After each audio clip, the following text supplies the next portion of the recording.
isang progresibong lugar ay isang pamayanan o lokalidad na may mabilis na pag-unlad sa ekonomiya, modernong infrastruktura at bukas sa kaisipan sa mga makabagong ideya at panlipunang pagbabago. Sa Pilipinas, madalas itong tinutukoy bilang mga lungsod o bayan na nangunguna sa komersyo, teknolohiya at pamamahala. Kaya naman simulan natin ang kwentong food trip dito sa May Cubao, Quezon City. Bakit ganito? Ba't ganun yung lasa? Kasi kung titignan mo lang siya, parang kwek-kwek style lang. Baka mapagpalit ko tong dalawa. Ito yung makain ko. Oh.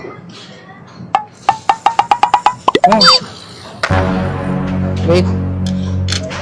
Hanghang.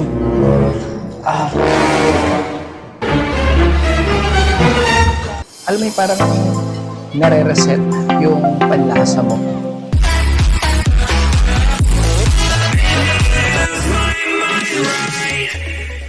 Good morning po mga Cried Out! Nandito tayo ngayon sa May Cubao at ito yung isa sa pinaka-busy, maraming tao at kilalang lugar dito yan sa May Metro Manila. But ngayon, isa ang Cubao sa tinatawag nilang commercial heart ng Quezon City. Pero bago siya maging commercial heart ng Quezon City, alam niyo ba na ang Cubao dati ay isang malawak na kagubatan? Tapos ito yung mga malalayo at malalawak din ng mga lupa na puro agrikultura. So for short, ito yung malawak na taniman noong unang panahon. Before that, may mga kwento rin dito yung mga sinaunang tao kung paano nila na-derive yung salitang Cubao. Ayon sa mga naninirahan dati dito, merong mga mangkukulam na kuba na nandito. So nung nakita nila dito yung mga yon, tinawag nila na Cubao, Cubao. Yon. So from Cubao, naging Cubao yung salita na yon. Para sa unang food trip natin na matatagpuan sa Cubao Expo. Ito yung dating tinatawag na Marikina Shoe Expo, isang sikat na commercial compound na matatagpuan sa General Romulo Avenue, Cubao, Quezon City. Isa itong tanyag na tambayan para sa sining, kulturang indie, masarap na pagkain at panggabing pakikipag-socialize sa Metro Manila. Hello! At nandito tayo ngayon sa Best of Luck, isang sikat na hawker style at Hong Kong night market inspired na kainan.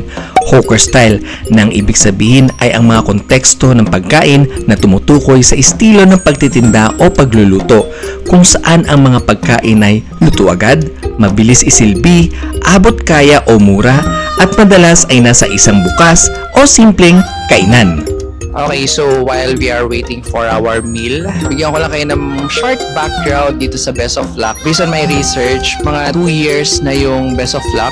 24, I guess, nag-start sila dito hanggang sa naging mabilis yung flow ng kanilang operations, hanggang sa naging trending sila sa social media accounts. And then more people come here to visit, to dine in, to take out, and to experience the what you call Best of Luck. Dito, they serve Chinese food but in a Hong Kong style kind of preparation. Ito, walang biro to. Very entertaining ng mga tao dito. Entertaining in a way na masaya sila kasi may pumupunta, may bumibisita, may kumakain dito sa Best of Luck. I guess that is one thing that will always remember ng mga pumupunta dito, yung good vibes. Masasabi kong Best of Luck ang pagpunta ko dito dahil hindi pa na medyo ang dami ng tao. Ang facilities nila ay nag-o-offer ng first floor outdoor seating na nag-aalok ng alfresco o open-air dining space na may mga metal na mesa at upuan para sa mas authentic na street market feel. Gusto nyo ba ng malamig? Air-conditioned room naman ang makikita natin sa second floor para sa mas malamig at salyadong kapaligiran. Bukod dyan, may mga kasama itong on-site bar na naghahanda ng iba't ibang inumin tulad ng cocktails, beer, hard liquor at milk tea. Isa pang matatanaw dito ay ang balcony space. If you want na parang alfresco style na elevated dito sa terrace nila or veranda meron. Pero meron din dito sa baba. Tapos kita mo yung view ng ibang parts na food expo dito. Hello mga Cried Out! Welcome back! Today, we're gonna experience Chinese food with Hong Kong style. First time natin dito sa lugar at first time natin na kumain at matikman itong mga klase ng pagkain na to. 4 dishes yung in-order natin. The salted egg yolk fried chicken, 308 pesos. Tomato egg dish, 228 pesos. The chili peanut noodles, 188 pesos. And the Taiwanese XL chicken chop with rice, 288 pesos. So approximately mga nasa 1,000 plus. And excited na ako na matikman siya. So meron siyang sesame seeds, yung flat noodles, peanut paste, onion spring, and cilantro. Wait lang, yung cilantro. Ang sarap nung aroma ng cilantro nila. Alam mo yung pagka may herbs and spices yung pagkain mo, mas nare-refresh and gaganahan ka rin. It's because yung mga yun may enough smell to encourage you na mas lalo mong magustuhan yung pagkain mo. Medyo may pagka-spicy. At saka kung mapapansin mo, yung kind of noodles na meron siya, hindi siya yung parang ginagamit sa pasta ng spaghetti or pancit. Hindi. Flat, thin noodles na medyo may pagka-curly.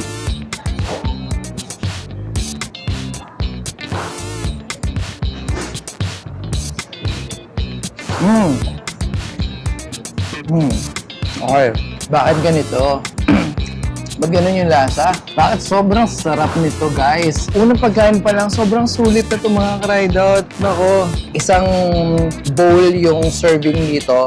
Kaya siya ng 2 person. Sunod natin na susubukan yung kanilang salted egg yolk fried chicken naman. Spring onions, ito yung citrus leaves. Alam mo, napansin ko talaga dito sa kanila, hindi nawawala ng spring onions, hindi nawawala ng mga cilantro, or yung mga herbs and spices nila dito. Kasi mas lalo nagpapasarap ng pagkain. Yun ang kanilang pinaka-specialty, yun ang kanilang pinaka-secret ingredients, di ba?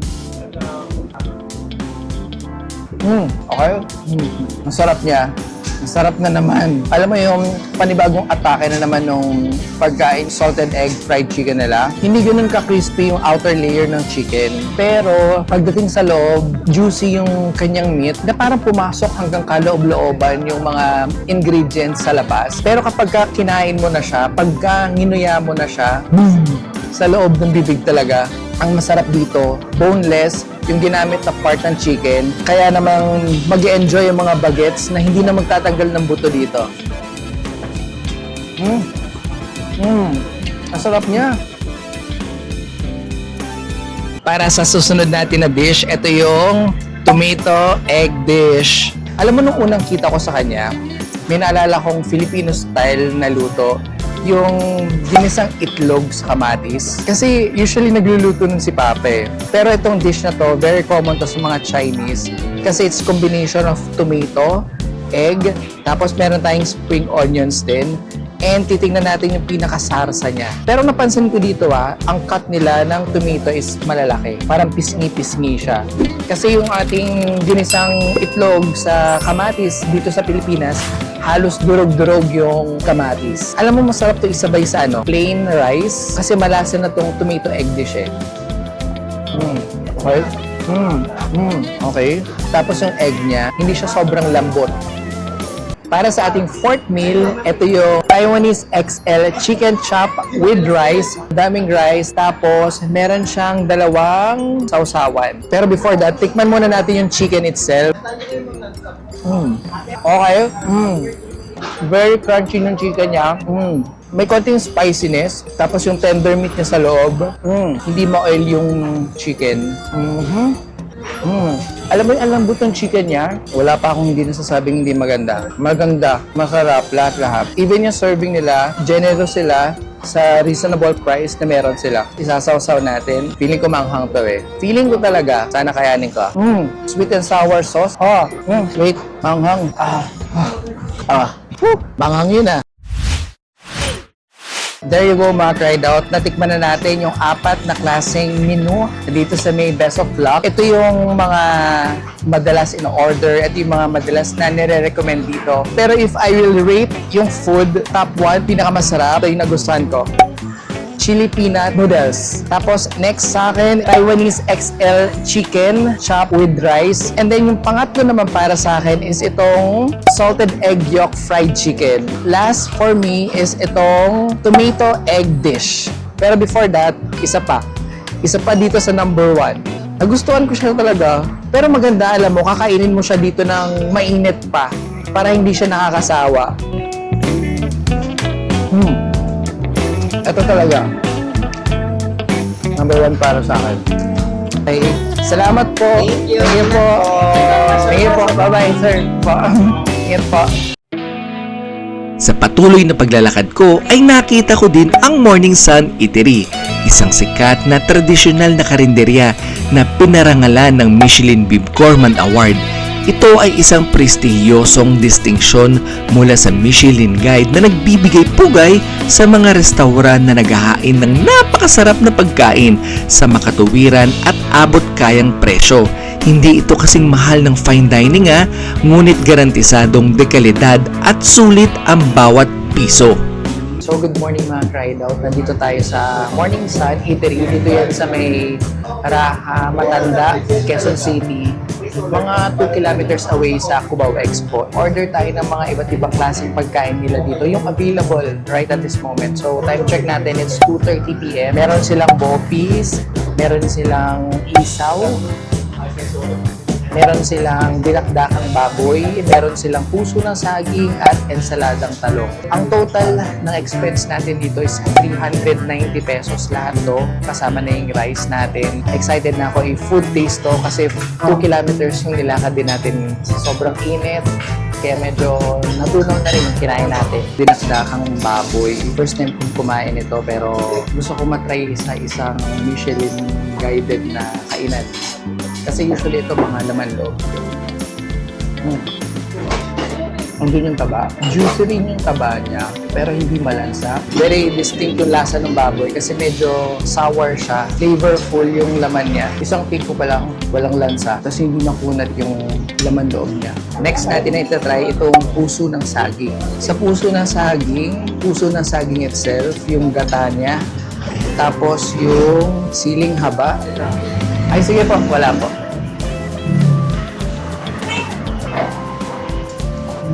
Malasa siya actually, Alam mo yung gata niya is very creamy. Kahit ang sahog lang niya is yung puso ng saging. Ang sarap niya. May konting sahog which is yung taba. Pero very creamy nung gata niya. Tapos yung puso ng saging itself, hindi siya matigas. Tamang-tama lang kapag kinagat mo. Next sa menu natin is itong isaw. Isaw ng manok, saka isaw ng baboy. Nilagyan ko na siya ng suka para malasa.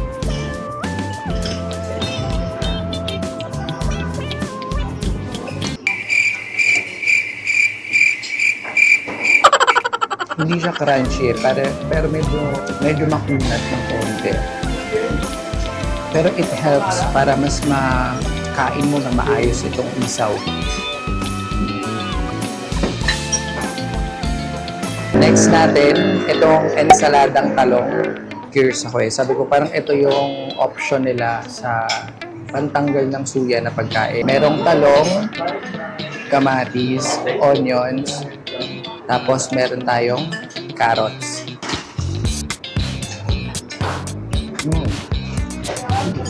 Ang sarap ng combination nilang tatlo.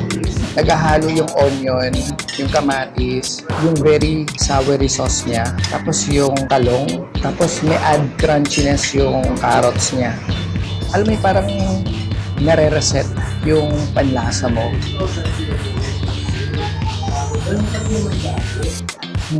Masarap. Tatak Pinoy, lalo na't nakakain ka na sa karinderya dahil isa sa maraming dahilan kung bakit masarap kumain sa karinderya ay dahil sa lutong bahay na lasa, presyong abot kaya at buhay na kultura na mahirap pantayan ng mga mamahaling restaurant. Ito ang tunay na lasa ng pagkaing Pilipino na gawa sa puso at nakasanayan na ng ating panlasa. And mga Cried Out, nandito tayo sa may tapat ng Morning Sun Eatery. Dito yan sa may Quezon City. Na-discover natin yung mga estudyante dito. HRM students sila from NTC. And may question lang din ako sa kanila. Since HRM students sila, meron silang knowledge pagdating sa preparation ng food, sa taste ng food. In the future, di ba? Sila yung mga future generations natin. Simulan natin kay ate. Anong name nyo po? Aliana po. So, Aliana, sa tingin mo, ano yung sikreto para mas lalong sumarap yung pagkain? Siguro pag pag passionate ka po sa ginagawa mo. Syempre po pag gusto nyo po yung ginagawa nyo. Kumbaga parang hindi na dadamay rin po yung So, yung word na ginamit niya is passionate. Diba? So, totoo naman yun pag gusto mo yung ginagawa mo. Ako po si Jen Rachel. Sa akin po, kapag ka po dapat masaya ka po sa ginagawa mo. Kasi kapag masaya ka, parang magkakaroon din po ng effect yun sa ginagawa or niluluto. So, kay Rachel, dapat masaya ka sa ginagawa mo kasi pag masaya ka, mas lalong sumasarap yung food. I'm Geraldine Mamini. Ang ano ko naman po, katulad ng dating sinasabi is made with love. Yes, mas lalo pong sumasarap yung pagkain pag gusto mo yung ginagawa mo tapos parang mahal mo siya. Grabe, ang lalalim ng mga answers nila. So, ayun, actually, totoo yung mga sinabi nila. It is something na pag mahal mo yung ginagawa mo, passionate ka, full-heartedly mo siyang ginagawa, hindi lang sasarap yung food tatagal ka dun sa ginagawa mo. Thank you mga taga-NTC sila. Dito yan sa may Manila. God bless po sa inyo pag-aaral. Third year, coming fourth year. Thank you. Mga ka-ride out, ito yung pangatlong food stop natin, yung Pansit Bato. Dito rin yan sa may Cubao. At first time kong kumain ng ganitong klaseng putahe, yung Pansit Bato. Meron siyang iba't ibang klase. May Pansit Bato plain, Pansit Bato with egg, Pansit Bato with dinuguan, at Pansit Bato combo. Bagong luto lahat halos ng sinaserve nila. Wala pang 15 minutes, 30 minutes, bagong salang ulit, luto kagad, serve kagad. Kasi halos yung mga tao nag-aantay lang sa paligid para kumain, on the go lahat. Pansit Bato originates from the municipality of Bato in the province of Camarines Sur, within the Bicol region of the Philippines. While similar to Pansit Canton, Pansit Bato is known for having a harder, more resilient texture and is often sold in local markets as dry, packed, and blocks. Ang pagluluto ng Pansit Bato ay ginagawa sa pamamagitan ng pagigisa ng karne at gulay, pagpapakulo ng sabaw at direktang pagluluto ng noodles sa sabaw nang hindi na ito binababad sa tubig. Masumisip-sip ang noodles kapag direkta itong niluluto sa mismong sarsa o sabaw. Tara na at magluto tayo ng Pansit Bato. Sa proseso ng pagluluto nito, una ay magpainit ng mantika sa kawali. Igisa ang mga pampalasa. Ihalo ang hiniwang baboy o manok. Lutuin ito hanggang sa mamula-mula at lumabas ang sariling mantika nito. Ihalo ang mga pampalasa at haluing mabuti para kumapit ang lasa sa karne. Pakuluin ang sabaw ng 5 minuto upang lumambot ng husto ang karne. Ihulog ang Pansit Bato noodles sa kumukulong sabaw at hayaang maluto sa loob ng 6 hanggang 10 minuto hanggang sa sumipsip ang sabaw at lumambot ang noodles. Ihalo ang gulay at lutuin pa ng 2 hanggang 3 minuto hanggang sa maluto ang gulay, ngunit magiging malutong pa rin ito. At hanguin at ihain habang mainit pa.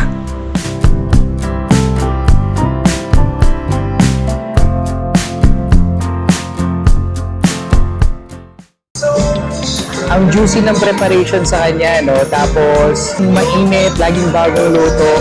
At saka, grabe, ang daming kumakain dito everyday.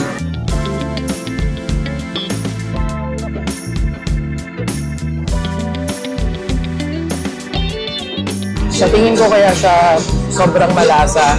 It's because yung mga seasonings na nilagay sa kanya, kanina nakita ko, sabi ko, wow! Sabi ko, dami. Sabi ko, ganun. Next natin itatry yung kanilang Pansit Bato combo.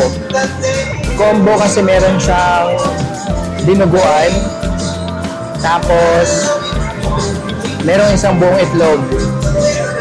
Pero most likely yung pinaka-pansit niya is same dun sa plain Pansit Bato. Mas maganda yung hahaluin mo siya kasi yung sabaw niya is nandun sa pinaka-ilalim.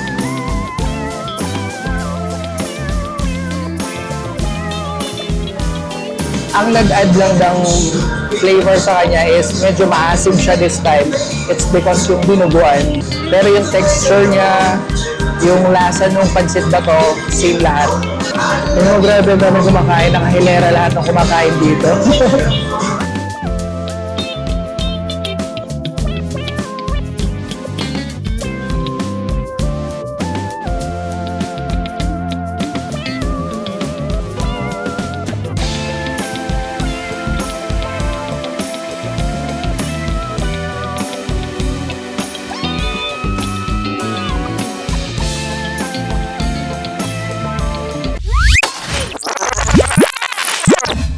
There you go mga Cried Out. Maraming salamat po sa mga sumama sa akin dito sa may Cubao food vlog natin. Ang dami ko pong natutunan simula dun sa best of luck natin, sa may morning sun, at saka dyan sa may pansit bato. Maraming salamat po for allowing me to be part of your food life. Kung meron po kayong mga kainan na gusto nyo pong puntahan ko, mga kainan na mga masasarap, or yung mga exotic, yung mga kakaiba, yung mga bago at mga pinipilahan, please comment down below. At maraming salamat po sa patuloy na pagsubaybay. Please don't forget to like, share, and subscribe po sa ating YouTube channel and sa mga social media platforms po natin. Ingat po kayo lagi. Power! Peace out! Wabak!